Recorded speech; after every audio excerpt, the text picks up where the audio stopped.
भाजपा के अधिकृत प्रत्याशी राकेश यादव शनिवार को गुरूर ब्लॉक के विभिन्न गांव के दौरे पर रहे। इस दौरान वे मोहरा, जेवरतला, अमरीकला आदि गांव में पहुंचे। उन्होंने मीडिया को संबोधित करते हुए कहा कि मुझ जैसे छोटे से कार्यकर्ता को आज पार्टी ने विधायक चुनाव का टिकट देकर मेरा मान बढ़ाया है। चाय बेचने वाला जब प्रधानमंत्री बन सकता है तो मुझ पर भी पार्टी ने भरोसा करते हुए टिकट दिया है। मैं पार्टी के उम्मीदों पर पूरी तरह से खरा उतरने का प्रयास कर रहा हूँ। एक बूथ अध्यक्षीय भाजपा का काम संभालते आज मैं जिस मुकाम पर पहुँचा हूँ इसमें हर एक कार्यकर्ता का योगदान है। उन्होंने पार्टी के सभी दिग्गज नेताओं का टिकट देने के लिए आभार जताया। उन्होंने ये भी कहा कि संगीता सिन्हा से मेरी कोई दुश्मनी नहीं है, लेकिन यह लोकतंत्र है, यह वैचारिक लड़ाई है। जनता अपने चिंतन मनन से अपना विधायक चुनती है। मेरे लिए संगीता सिन्हा जो हो चाहे भूपेश बघेल हो, दोनों को ही मैं अपने लिए चुनौती मानता हूँ। अपने विपक्ष को कभी भी कम आंकना ना समझी है। मैं अपनी बहन संगीता को मजबूत चुनौती के रूप में स्वीकार करता हूँ। वही अमरीकला में संबोधित करते हुए उन्होंने कहा कि इस गांव से दो विधायक रह चुके हैं। उन्होंने आश्वस्त किया कि अगर मैं विधायक बना है तो उनका गोद ग्राम चाहे कोई भी हो, लेकिन 5 साल से वे गांव को संवारने में लगाएंगे। शराबबंदी के मुद्दे को लेकर भी उन्होंने कांग्रेस को घेरा और कहा कि आज गांव में शराब बिक रही है, महिलाओं का घर से निकलना मुश्किल हो गया है। जब भाजपा की सरकार थी तो 15 साल से में सब कंट्रोल था, अवैध शराब नहीं बिकती थी। भारत माता वाहिनी महिला कमांडो की टीम होती थी जो शाम होते ही सीटी और लाठी लेकर निकल जाती थी और खुले में शराब पीने वालों को दौड़ाती थी।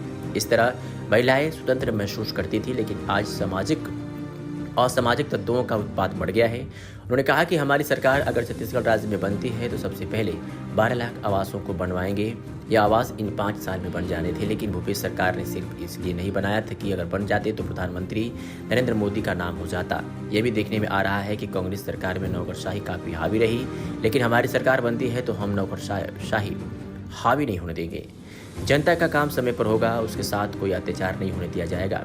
हमारी पार्टी ने बालोद को जिला बनाया तो वही पूर्व प्रधानमंत्री स्वर्गीय अटल बिहारी वाजपेयी ने छत्तीसगढ़ राज्य बनाने में अहम योगदान दिया। पूर्व विधायक कुमारी बाई साहू के पुत्र मदन साहू ने भी जनता को संबोधित करते हुए कहा कि आज अवैध शराब की बिक्री का बोलबाला है, गांव का माहौल बिगड़ रहा है। भाजपा की सत्ता में ऐसा नहीं होता था। इस जनसंपर्क के दौरान मंडल अध्यक्ष कौशल साहू, नंदकिशोर शर्मा, ईसा प्रकाश साहू, प्रतिभा साहू, डॉक्टर हरिकृष्ण कंजीर, दीपा साहू, नीता साहू, संतोष गंगवेर, मनीष साहू, संतोष गंगवेर, पालक साहू, मेहत्तर नेताम, देवचंद साहू, अरुण साहू, ढंगूराम साहू, संध्या, आजेंद्र साहू आदि मौजूद रहे। में हम सभी भारतीय जनता पार्टी की ओर से हमारे बड़े भैया आदरणीय राकेश यादव जी के लिए कमल फूल में वोट मांग करके प्रचंड मतों से उन्हें विजयी प्राप्त करें, इसी आशा और विश्वास के बीच में हम सब आपके बीच पहुंचे हैं।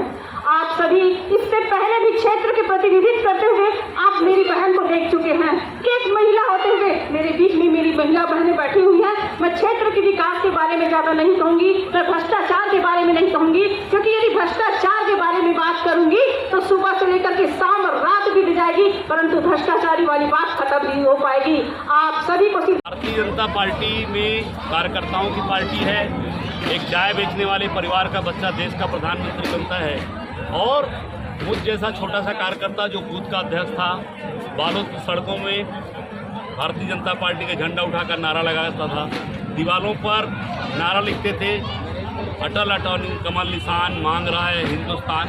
और आज भारतीय जनता पार्टी ने मुझको विधानसभा का प्रत्याशी बनाया है। मैं भारतीय जनता पार्टी के राष्ट्रीय नेतृत्व आदरणीय नरेंद्र मोदी जी का, भारतीय जनता पार्टी के गृह मंत्री वरिष्ठ नेता आदरणीय अमित शाह जी का, जगत प्रकाश नड्डा जी का, ओम प्रकाश माथुर जी का, मनसुख भाई मांडविया, नितिन भाई का, प्रदेश के अध्यक्ष आदरणीय अरुण साहू जी का और मेरे प्रदेश के पूर्व मुख्यमंत्री रमन सिंह जी का हृदय से आभार हूँ कि मुझ जैसे छोटे से कार्यकर्ता को भारतीय जनता पार्टी ने विधानसभा का प्रत्याशी बनाया है। मैं अपने तमाम भारतीय जनता पार्टी के उन कार्यकर्ता साथियों का भी हृदय से आभारी हूँ जिन्होंने पिछले 30 साल में भारतीय जनता पार्टी के बूथ अध्यक्ष के नाते, मंडल के महामंत्री के नाते, मंडल अध्यक्ष के नाते, जिला महामंत्री के नाते, नगर पालिका अध्यक्ष के नाते और प्रदेश के मंत्री के नाते मेरे साथ काम किया और छोटे से कार्यकर्ता को नेता बनाने में योगदान दिया।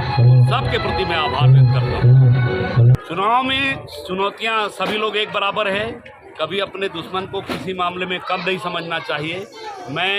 यह चुनाव वैचारिक लड़ाई है। संगीता सिन्हा से मेरी कोई दुश्मनी नहीं है, परंतु यह विचारों की लड़ाई है, छत्तीसगढ़ को सजाने और संवारने की लड़ाई है। ये हमारे नौजवान लोगों को रोजगार देने का अवसर है। इसलिए विषय सामने कौन लड़ रहा नहीं, मुझको विषय है कि 3 करोड़ जनता का क्या होगा, मेरे बालोद के नौजवानों का क्या होगा, मेरी माता बहनों का क्या होगा। ये चुनौती है। ये सारी चुनौती को लड़ने के लिए राकेश यादव मैदान में आए हैं। अगर स्वयं मुख्यमंत्री जी भी बालोद से लड़ते तो मैं उतनी बड़ी चुनौती मानता जितना हमारी बहन संगीता सिन्हा लड़ रही है, उनको भी मैं उतनी बड़ी चुनौती मानता हूं। क्योंकि ये चुनाव लोकतंत्र है, इसमें किसी को कमज़ोर समझना ये समझने वाले की भूल है। सब लोग बराबर हैं, ताकतवर हैं। वो अपनी बात कहेगी, मैं अपनी बात कहूँगा। मजबूत ताकतवर वो जिसको जनता आशीर्वाद देगी।